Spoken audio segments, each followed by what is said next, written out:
హైదరాబాద్ లో సంచలనం సృష్టించిన హనీ ట్రాప్ కేసులో ఆసక్తికర విషయాలు జూబ్లీహిల్స్ పోలీసులు రాబట్టారు. స్థిరాస్తి వ్యాపారి సింగోట రామప్పను ఇంటికి పిలిపించి హత్యకు సహకరించిన కిలేడీల చరిత్ర చూసి పోలీసులు విస్తుపోయారు. తల్లి కూతుళ్ళు హిమంబి డబ్బున్న మగాళ్లకు తమ కూతురు నసీమాని ఎరగా వేసి అందిన కాడికి దోచుకోవడం వీరి దినచర్యగా భావించారు. వీరి వలకు చిక్కిన రాము లక్షలాది రూపాయలు వారికిచ్చి మోసపోయాడని, డబ్బు తిరిగి ఇవ్వమని అడిగినందుకే అతని అడ్డు తొలగించుకునేందుకు హిమాంబి పథకం వేసిందని గుర్తించిన పోలీసులు రాముపై ఎప్పటి నుంచో కక్ష పెంచుకున్న మణికంఠకు హత్యకు ఒప్పందించారని నిర్ధారించారు.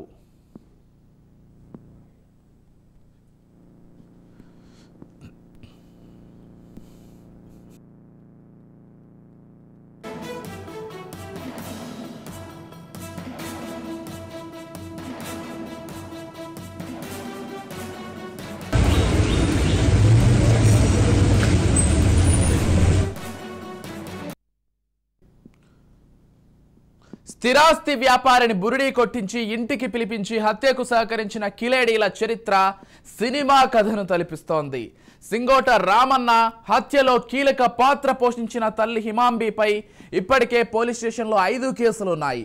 బెదిరింపులకు పాల్పడడం, అమ్మాయిలను వ్యభిచార రొంపిలోకి దింపి డబ్బులు గుంజడం, డబ్బున్న మగాళ్లకు కూతురుని వలవేసి అందిన కాడికి దోచుకోవడం వీరి దినచర్య.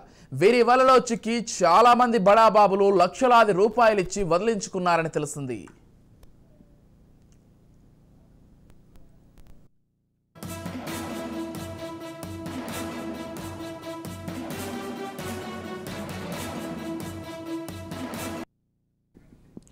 గట్టిగా మాట్లాడితే రోడ్డెక్కి పరువు తీస్తారని భయపడి చాలా మంది పోలీసులకు ఫిర్యాదు చేయకుండా ఉండిపోయారు. హత్యకు గురైన పుట్ట రాము అలియా సింగోటం రాముకు కూడా హిమాంబి తన కూతురుని ఎరగా వేసింది. రామును లొంగ తీసుకున్న హిమాంబి అతడి వద్ద నుంచి భారీ మొత్తంలో డబ్బులు కొట్టేసింది. తల్లి కూతుళ్ల వలకు చిక్కిన రాము లక్షలాది రూపాయలు వారికిచ్చి మోసపోయాడని సమాచారం.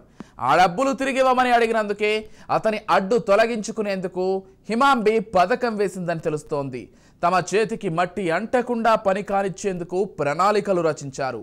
రాముపై ఎప్పటినుంచో కక్ష పెంచుకున్న మణికంఠకు ఒప్పందించారు.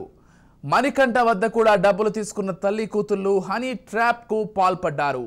నసీమాతో కాల్ చేయించిన రామును ఇంటికి పిలిపించి అదను చూసి మణికంఠకు సమాచారం అందించినట్లు తెలిసింది.